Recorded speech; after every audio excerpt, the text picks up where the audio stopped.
સમાચાર સુરતથી પ્રાપ્ત થઈ રહ્યા છે। 2500 કરોડના કૌભાંડને લઈને જિલ્લા કલેક્ટરે સપાટો બોલાવ્યો।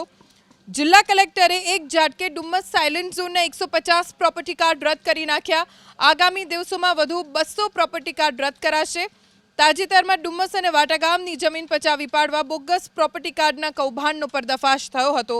વર્ષ 2019 પ્રોપર્ટી કાર્ડ બનાવવાની રાજ્ય સરકારની ઝુંબેશ દરમિયાન 327 બોગસ પ્રોપર્ટી કાર્ડ બનાવી દેવાયા। આ તમામ કાર્ડ બનાવટી અને મારફતે બનાવાયા હતા। હાલ તો આ કેસની તપાસ સીઆઈડી ક્રાઇમ કરી રહી છે। હોલ્ડર હતા તો એ પ્લોટ અમે લોકોએ 2017 માં પ્લોટ હોલ્ડર તરફ ફરિયાદ કરી હતી ડુમ્મસ પોલીસ સ્ટેશનમાં। તો અમારી ફરિયાદ એ લોકોએ દફતરે કરી, તુરંત એ લોકોએ અમારી પર એફઆરઆઈ કરી।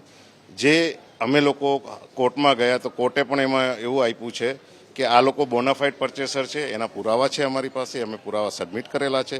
અમે બોનાફાઇડ પરચેસર છે, અમે ખેડૂત પાસેથી ડાયરેક્ટ ખેડૂતથી લીધી છે, અમે પૂરેપૂરું અવેજ ચૂકવી દીધેલું છે। ખેડૂતે પણ એ સંમતિ આપેલી છે કે એને અવેજ પૂરેપૂરો અવેજ મળી ગયો છે અને અમારું 7/12 2016થી અત્યાર સુધી અમારું 7/12 નામ ચાલે છે। એ કારણ કે જમીનનો ભાવ ત્યાં મોટો છે અત્યારે, અને એ લોકોએ શું કરેલું, પહેલાં પણ આવા બીજી અમારી બાજુની બધી જગ્યાઓમાં પણ આ લોકોએ ખોટા આવી રીતે દસ્તાવેજો કરાવેલા હતા અને એ દસ્તાવેજને પુરાવા કરવા માટે, એ ખોટા દસ્તાવેજને સાચા બનાવવા માટે એ લોકોએ પ્રોપર્ટી કાર્ડ બનાવ્યા છે।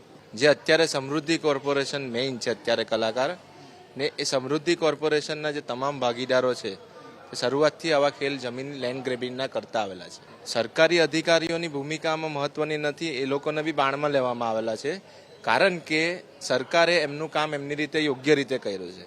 પણ જે આ લોકો સમૃદ્ધિ કોર્પોરેશનના જે મેઇન ભાગીદારો છે તે ચેડા કરીને, સરકારી રેકર્ડ સાથે ચેડા કરીને આ પ્લોટિંગના પાનિયા ઊભા કરાવ્યા।